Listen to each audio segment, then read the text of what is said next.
The stars had watched the rise and fall of empires for billions of years. They had seen species crawl from the mud, reach for the heavens, and either join the great family of the galaxy or fade into dust. The Galactic Federation had stood for 100,000 years, bringing together 4,000 species under one banner of peace and cooperation. They believed they had seen everything the universe could offer. They were wrong. The Federation vessel, a harmony of stars, hung in the darkness near the Orion Nebula. Its captain, a tall being with silver skin and 4 arms, studied the strange ship on his view screen. The vessel was small and simple. It did not match any known design in the Federation database. This meant only one thing. First contact. Ambassador Roland prepared himself for the meeting. He had done this many times before. New species were usually afraid, confused, or aggressive. He would calm them, explain the wonders of the Federation, and guide them toward membership. It was routine work. He transported aboard the alien vessel and found himself in a clean white corridor. A human woman with black hair stood waiting for him. She smiled warmly and bowed her head slightly. "Welcome aboard the Silent Dawn," she said. "I am Ambassador Nomina. We have been expecting you." Roland's 4 eyes blinked in surprise. "You know of us?" "We know many things, Ambassador." She led him to a meeting room where others waited. A man in a military uniform stood at the head of the table. His name was Admiral Kung Tae. His face was calm, almost peaceful, but his eyes held something Roland could not identify. It was not fear. It was not anger. It was something deeper. Admiral Kung Tae gestured for Roland to sit. "Please, make yourself comfortable. We have much to discuss." For the next 3 hours, Roland explained the Federation. He spoke of the thousands of member species, the shared technology, the trade networks, and the peace that had lasted for millennia. He described the benefits of membership and the simple requirements. "All species must contribute to our collective knowledge," Roland said. "This means sharing your complete archives, your history, your science, your culture, everything that makes your species who you are." Admiral Kang Tae nodded slowly. "We understand, and we are prepared to share." The exchange happened quickly. Humanity sent their archives to the Federation database. Roland reviewed them during his return journey. What he found impressed him greatly.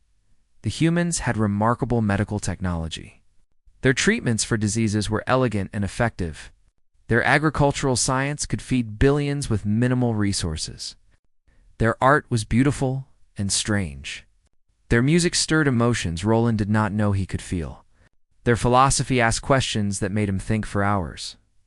But something was missing. Roland searched the archives again. He found no weapons, no military history, no records of wars or conflicts. According to the data, humanity had evolved in perfect peace. They had never fought each other. They had never developed tools for killing. This was impossible. Roland had studied xenobiology for 200 years. He knew that every intelligent species developed through competition and conflict. It was a law of nature. Predators became smart to hunt better. Prey became smart to escape. War drove innovation. Struggle created strength. A species that had never known conflict could not exist. He brought his concerns to Scholar Demis, the Federation's greatest expert on alien cultures. The old scholar studied the human archives for 3 days without sleep. When he finally emerged, his face was troubled. "The archives are incomplete," Demis said. "There are gaps. Holes where information should be. It is as if they deliberately removed certain sections. Anything related to violence, warfare, weapons. Their history jumps from primitive times to space. Travel with no explanation of how they advanced so quickly. Something is missing. Something large." Roland reported his findings to the High Council. The 12 leaders of the Federation listened carefully. High Counselor Veth, the eldest and wisest among them, considered the evidence. "Perhaps they are simply ashamed," Veth said. "Many species prefer to forget their violent past. We should not judge them for wanting to present their best face." "But the gaps are too large," Demis argued. "This is not shame.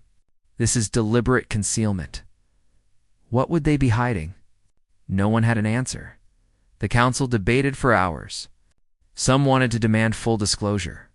Others argued that forcing a new species to reveal painful history was cruel. In the end, High Counselor Veth made the decision. "We will accept humanity into the Federation," he declared. "They have shown us nothing but goodwill. Their contributions to medicine and agriculture alone will benefit billions. We will not punish them for keeping some memories private." The vote passed. Humanity became the 4,001st member of the Galactic Federation. Across the galaxy, on a small blue planet called Earth, Dr. Yoon Hannah watched the announcement on a screen. She stood in a vast underground laboratory that did not officially exist. The walls were lined with machines that could reshape matter, bend light, and do things that the Federation could not imagine. General Beek Sung stood beside her. His uniform bore no insignia. His division had no name. Officially, he did not exist either.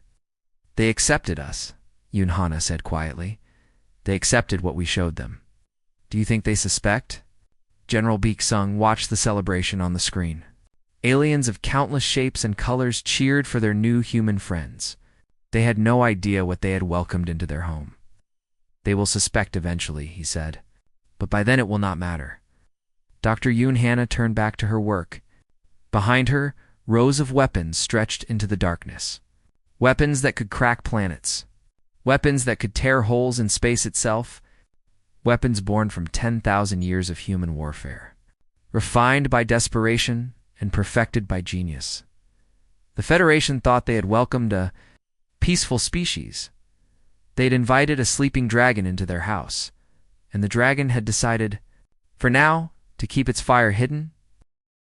3 years passed like water flowing downhill. Humanity spread through the Federation like seeds carried by wind. They built colonies on distant worlds. They opened trade routes. They shared their medicine and saved millions of lives. Every species that met them spoke of their kindness and generosity. But Commander Talus of the Calorie Empire could not sleep. He was a military intelligence officer, trained to see threats before they became dangers. His people had survived for 50,000 years by being careful. And something about the humans made his scales itch with worry. It started with small things. Human ships never allowed inspections. When Federation officials asked to tour their vessels, the humans smiled politely and refused. They claimed cultural privacy. They said their ships were sacred spaces. The Federation accepted this explanation because humans were so friendly in every other way. But Talus noticed that no Federation sensor could see inside human ships. Their whole material was unknown. Scans showed only blank spaces where engines and weapons should be. Then came the incident at the Vorn border. A pirate fleet attacked a Federation convoy. 30 ships filled with raiders who had terrorized that sector for decades. A single human frigate was escorting the convoy. Just one small ship against 30 enemies. The battle lasted 11 seconds. When Federation rescue ships arrived, they found the convoy completely safe. The human frigate floated calmly among the debris.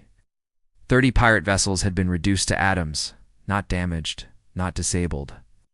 Erased. The human captain filed a simple report. Encountered hostile forces. Engaged with standard defensive measures. Threat eliminated. No casualties among protected vessels. Standard defensive measures. 11 seconds. 30 ships. Talus requested the battle recordings. The humans apologized and explained that their recording systems had malfunctioned during the fight. No visual data was available. He began watching humans more closely, on a peacekeeping mission to the troubled Myra system. Federation troops worked alongside human soldiers. The aliens struggled in the harsh conditions. The gravity was too strong. The air was too thin. The temperature swung from burning hot to freezing cold. Within hours, the humans moved like they were taking a walk in a garden. They ran faster than species twice their size. They endured wounds that would kill others. They saw in darkness. They heard sounds too faint for alien ears. Their tactical awareness bordered on precognition. They seemed to know where enemies would attack before the enemies knew themselves. Medical officers asked to examine the human soldiers. "Just routine health checks," they said. The humans smiled and declined. They explained that their bodies work differently and Federation medical equipment might give false readings. Talus collected his evidence. He spent months building his case. When he finally presented his findings to the High Council, his voice trembled slightly. "They are hiding something," he said. "Something massive. Their technology is beyond anything we possess. Their soldiers are not normal biological beings. Their ships can destroy entire fleets in seconds, and they refuse to show us anything." High Counselor Veth listened carefully. The old leader had grown fond of humanity over the past 3 years. They had been model citizens. They had never demanded anything. They had only given. "What do you suggest?" Veth asked. "We must formally request access to their military archives, the full archives. We need to know what they are capable of." Council agreed. Ambassador Roland was sent to deliver the request. He met Ambassador Nomina on a neutral station at the edge of Federation space. Roland presented the formal demand. His voice was apologetic but firm. "The Council requires full disclosure of your military capabilities. This is standard procedure for all member species. Refusal would be grounds for expulsion or military enforcement." "No." Mina listened without expression. She was a small woman with a gentle face. But Roland had learned that human faces could hide many things. "We decline," she said simply. Roland's heart stopped for a moment. "Ambassador, you understand the consequences. The Federation has never allowed a member species to refuse a direct council request.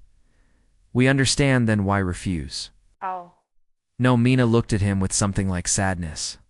"We decline to reveal our secrets, Ambassador. For your own peace of mind?" The words hung in the air like smoke. Roland had expected anger. He had expected negotiation. He had expected fear. But this quiet refusal, this calm certainty, was something else entirely. "Is that a threat?" No, Mina said. "It is a kindness." She stood and bowed slightly.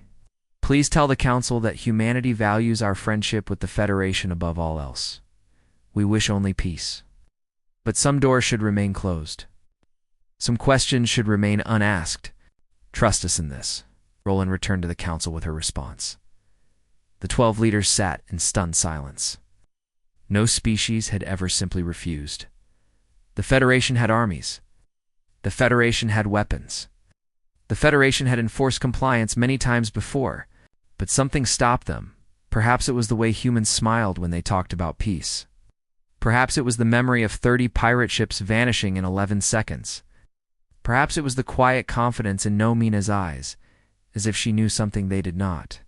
That night, Commander Talus could not sleep again. He accessed the ancient Federation archives, searching for any record of a similar situation. Had any species ever hidden its military capabilities so completely? He found one entry. It was 50,000 years old. Most of the data had been erased. The species' name was gone. Their home world was listed as unknown. Their current status was do not contact. Only one note remained, written by a long-dead council member. "Do not seek them. Do not provoke them. Do not ask questions. Their mercy is our only protection." Talus stared at the screen for a long time. Then he began searching for any connection between that ancient species and humanity. He found nothing, but the fear in his chest grew stronger. Somewhere in the darkness between stars, something old and powerful was hiding. And humanity knew exactly what it was. The question was whether the Federation would survive learning the truth. Commander Talus led his team into the darkness of space. Their ship was small and fast, designed for missions that never appeared in official records. The Council had not approved this operation. Some things were better done without permission. They traveled to the edge of human territory, to the space around Earth's solar system. Talus knew that humans had been broadcasting radio signals into space for centuries before they discovered faster-than-light travel. Those old signals were still out there, traveling at the speed of light, carrying fragments of human history. His team spent 3 weeks collecting data. They gathered old transmissions, decoded ancient broadcasts, and pieced together a picture of humanity's past. What they found broke something inside them. The first decoded. The message was a news report from something called World War II. Talus listened. As the human voice described battles that killed millions, he learned about bombs that fell from the sky and burned entire cities. He learned about gas that melted lungs and machines that ground soldiers into mud. 60 million dead. In 6 years, one war, his team found more. World War I, the Napoleonic Wars, the Mongol conquests, the Roman Empire. Century after century of bloodshed that made Federation conflicts look like children's games. Scholar. Demis worked without rest to analyze the data. His hands trembled as he compiled his report. "It fought over 15,000 recorded wars," he said, his voice barely a whisper. "Their weapons evolved from sticks and stones to nuclear devices that can create artificial suns. They developed poisons that kill on contact. Diseases designed to spread through populations. Bombs that can crack the crust of their own planet." He paused. Struggling to find words, they used all of these weapons on each other. Not on alien enemies. On themselves. Humans fighting humans. They nearly destroyed their own species multiple times. And each time, they survived and grew stronger. Commander Talus sat in silence. He had fought in 3 wars during his long career. He had seen death and destruction. But nothing in his experience prepared him for this. The Federation's deadliest conflict in 100,000 years had killed 2 million beings. It was called the Great Tragedy. Children learned about it in schools as the darkest chapter in galactic history. Humans lost more than that in single battles. "How is this possible?" Talus asked. "How did they survive?" Demis shook his head. "I do not know. By every measure, they should have destroyed themselves long ago. But they did not. They kept fighting. They kept dying. They kept evolving. Their technology advanced faster than any species in Federation records. War drove them forward. Each conflict brought new weapons, new strategies, new ways to kill." He pulled up images on the screen. Cities reduced to ash. Fields covered with bodies. Machines of war that dwarfed anything the Federation possessed. "And this is only what they showed us," Demis said. "These are the old records, the public history. Their current capabilities are completely unknown.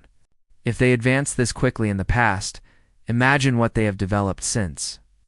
Talus understood now why humans had hidden their archives. They were not hiding weakness. They were hiding strength so terrible that revealing it would shatter galactic civilization. He brought the evidence too, High Counselor Veth. The old leader read the reports in his private chamber. His 4 hands began to shake. His silver skin turned pale. "This cannot be real," Veth whispered. "It is real. Every word is verified. They have been among us for 3 years," Veth's voice cracked. "They walk in our streets. They sit in our councils. They trade in our markets. They could have conquered us at any moment." Yes. Why haven't they? Talus had asked himself the same question 1,000 times. He had studied every interaction, every treaty, every human behavior. And he had found only one answer. "They choose not to," he said. "They came to us in peace because they wanted peace. They hid their past because they did not want us to fear them. They refused to reveal their secrets because knowing the truth would destroy us." Veth stared at the images on his screen. A mushroom cloud rising over a human city. Soldiers charging through walls of fire. Ships sinking in dark waters while thousands drowned. "They called this normal," Veth said. "They lived with this every day. How did they not go mad?" "Perhaps they did," Talus replied. "Perhaps madness is what let them survive." The council met in emergency session. Only the 12 leaders and their most trusted advisors were allowed to attend. The information was classified at the highest level. If ordinary citizens learned the truth about humanity, panic would spread across the Federation. They debated for hours. Some wanted to expel humanity immediately. Others wanted to attack first, before humans decided to conquer. A few suggested assassination, killing human leaders and hoping the rest would fall into chaos. But every option led to the same conclusion.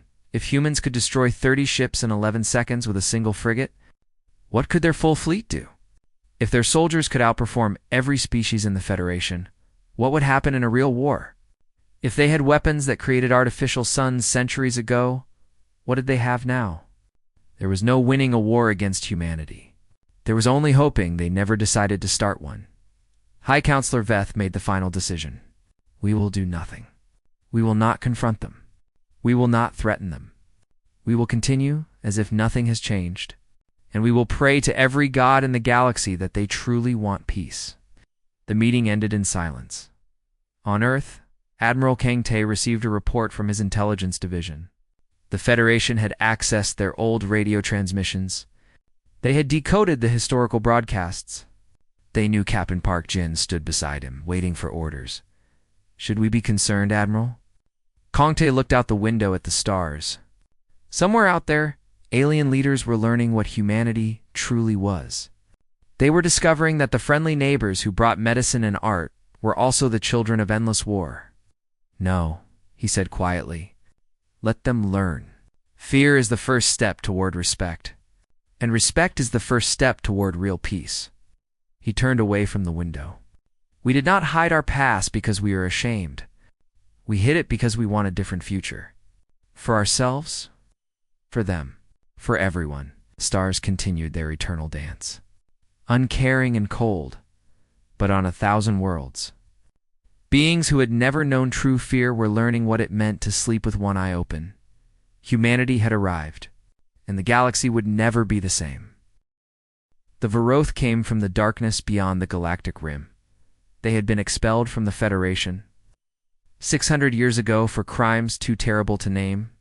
They had retreated to the empty space between galaxies, and the Federation had forgotten them. That was a mistake. For 6 centuries, the Vorath had built their fleet. They had bred soldiers. They had forged weapons. They had nursed their hatred until it burned hotter than any star. Now they returned with 50,000 warships and one simple goal: total destruction. The first attack came without warning. 3 Federation border systems fell in a single day. Millions died before anyone could respond. The Vorath did not take prisoners. They did not accept surrender. They simply killed everything in their path. Fleet. Admiral Orvin mobilized the Federation Navy. 10,000 ships answered the call. It was the largest fleet assembled in 50,000 years. Veterans who had never seen real combat prepared for war. Young officers wrote letters to their families. The 2 fleets met at the Kellyan Nebula. The battle lasted for hours. When it ended, 6,000 Federation ships were destroyed. The Vorath lost only 8,000, but the Vorath had reinforcements. More ships poured from the darkness every day. Mathematical projections showed the Federation would fall within 6 months. There was no strategy that could win. There was no weapon that could save them. High Counselor Veth sat in his chamber alone. The weight of 100,000 years pressed down on his shoulders.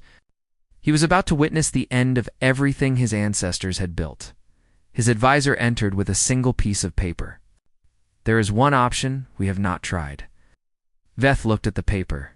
It contained one word: humanity. He had avoided this moment for weeks.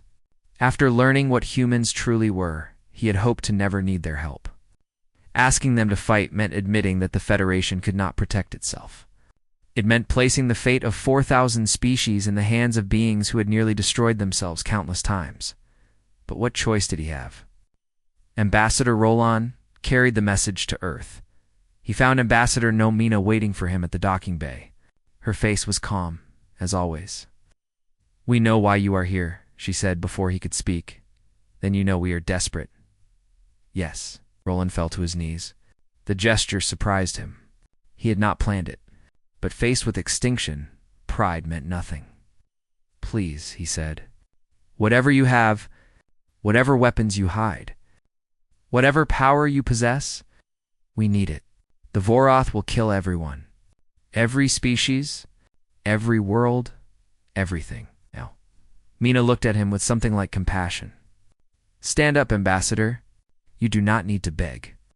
She helped him to his feet. "Earth has already made its decision. Admiral Kang Tae will deliver our response personally." The Admiral arrived at the Federation Council chamber 3 days later. He wore a simple uniform with no medals or decorations.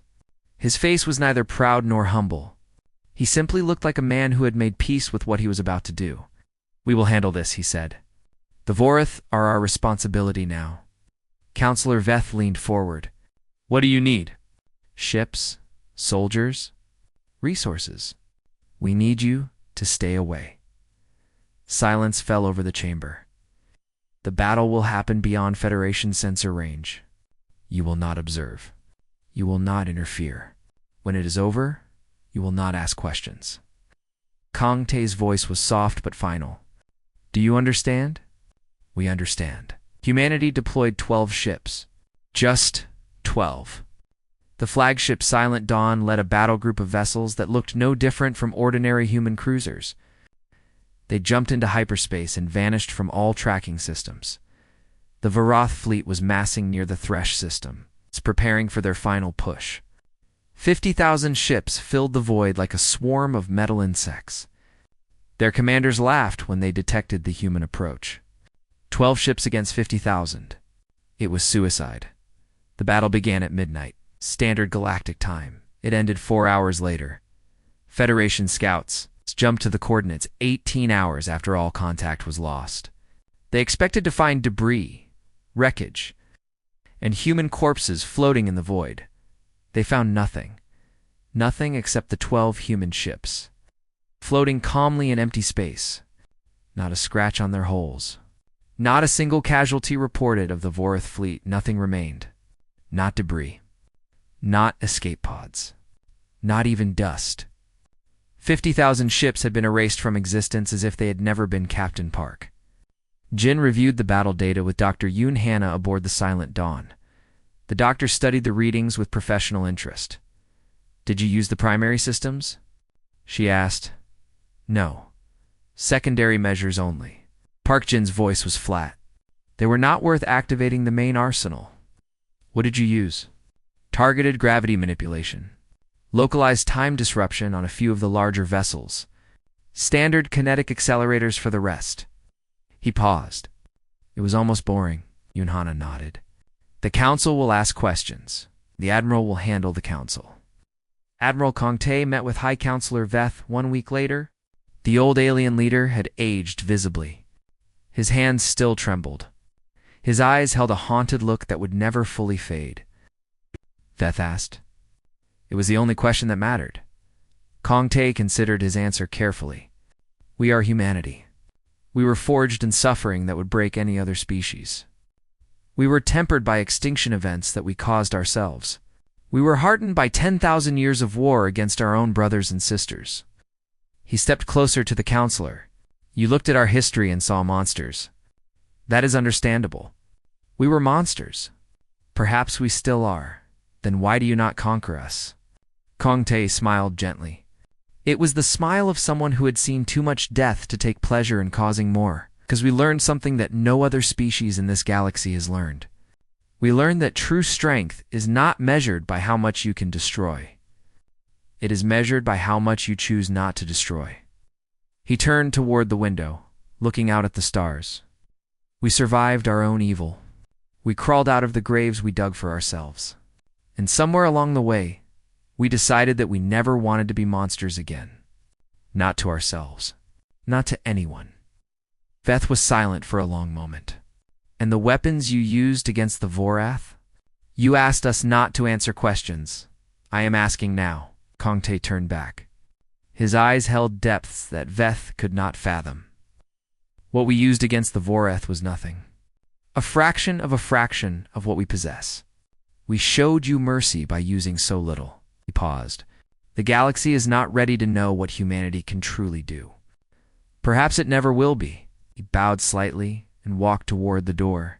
"We choose peace, Counselor. Every day we wake up and choose peace. That is our gift to the galaxy.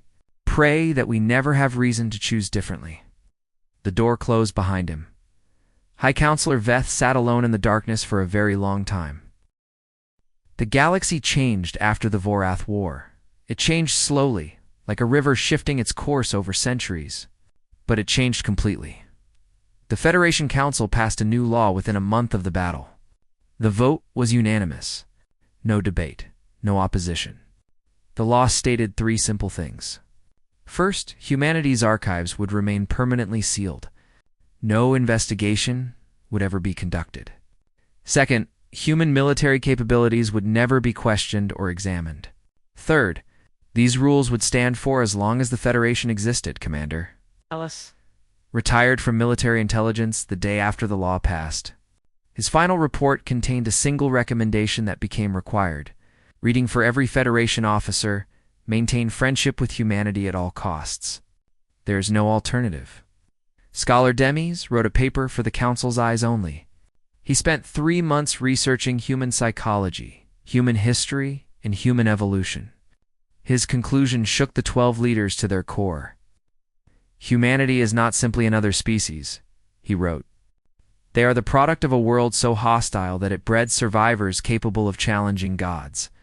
Their planet tried to kill them with ice ages, volcanic eruptions, plagues, and predators. And when nature stopped trying, they tried to kill each other. Again and again.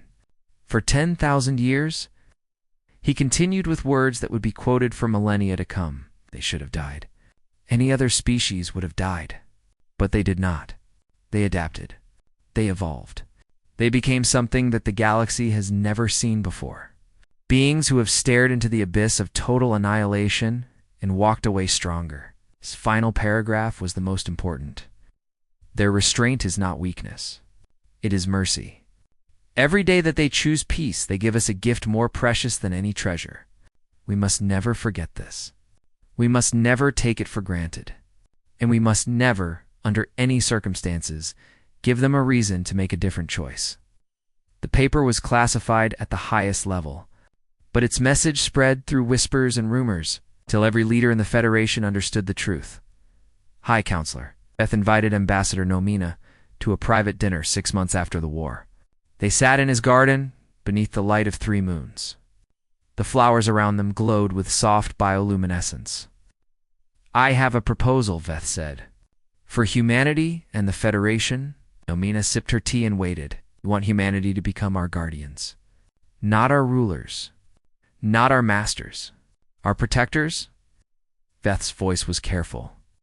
You have proven that no threat can stand against you. We would feel safer, knowing that you watch over us. And in return, your secrets remain your own. Forever. No one will ever ask again. No. Mina set down her cup. I will need to consult with Earth. The response came 3 days later.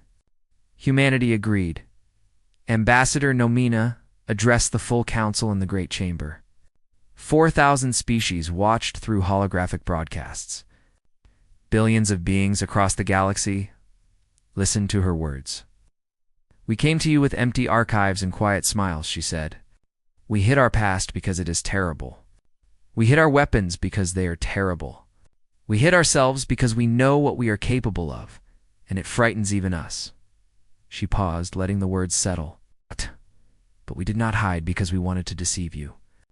We hid because we wanted to start fresh, to build something new, to prove that beings born from war could choose peace. Her voice grew stronger. Every species in this galaxy developed through conflict. You fought your wars. You built your weapons. You made your mistakes. But your wars were small. Your weapons were limited. Your mistakes did not threaten all life on your worlds. You were different. We came so close to extinction so many times that we learned lessons no other species has learned. We learned that there is no glory in war. There is no honor in destruction. There is only suffering and death and the terrible weight of knowing that we caused it ourselves. She looked at the assembled leaders. You feared us when you learned what we were? That fear was reasonable. But I ask you now to see beyond the fear. See the truth. We have walked through fire that would destroy any other civilization. And we emerged not as conquerors, but as healers. Not as tyrants, but as friends. This is humanity's promise to the galaxy. We will never use our power to dominate. We will never use our weapons to control. We will stand between you and the darkness. We will be your shield against threats you cannot face alone. Her final words echoed through the chamber. We hid our past because we want to build a future, not for humanity alone, for everyone. The council erupted in applause. Species that had trembled in fear now cheered with hope. The galaxy had found its guardians on Earth. General Beek soon watched the broadcast in his office. Dr. Yoon Hanna stood beside him. Outside the window, cities gleamed under blue skies. Children played in parks. People lived their lives in peace, unaware of the darkness that protected them. Did we make the right choice? Yoon Hanna asked. Beek Sung considered the question. He thought about the vaults hidden beneath the planet's surface, the weapons that could tear holes in reality, the machines that could unmake stars, the technologies that humanity had developed in its darkest hours and locked away in its brightest. We made the only choice we could, he said. Every species fears the darkness between the stars, the unknown threats, the monsters waiting in the void. They fear because they cannot fight that darkness. They are too weak. He turned to face her. Humanity is not weak. We became the darkness. We became the monster. And then we chose to use that power to protect instead of destroy. That is our secret, he continued. That is our burden. And that is why we can never let them see the full truth. The galaxy needs to believe in heroes. They cannot know that their heroes are made from the same horror they fear. Deep beneath the surface of Earth, in a vault that no alien sensor could detect, lay humanity's true archive. Row upon row of sealed chambers. Each one contained weapons and technologies that defied comprehension. Devices that bent space, machines that froze time, systems that could erase matter from existence. The vault had a name, carved in every human language above its entrance. Never again. Admiral Kung Tae visited once a year. He never opened the vault.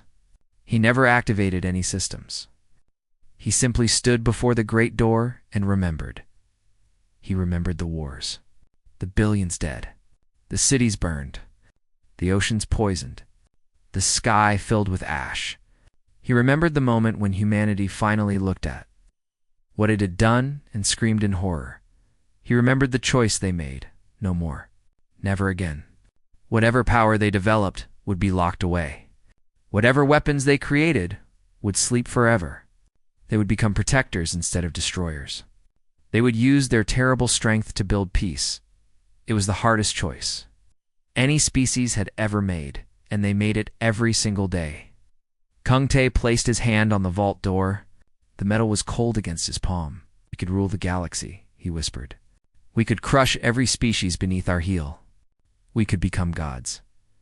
He closed his eyes. But we choose not to. Because we learned the hardest lesson the universe has to teach. The greatest victory is not the war you win. It is the war you refuse to fight. He turned and walked away, leaving the vault in darkness. Above him, the stars continued their endless dance. The Federation slept peacefully, protected by guardians they did not fully understand. And humanity kept watch in the night. Carrying a burden of power that would have corrupted any other species, they had been forged in hell. They had chosen to become angels, and the galaxy would never know how close it came to meeting the demons instead.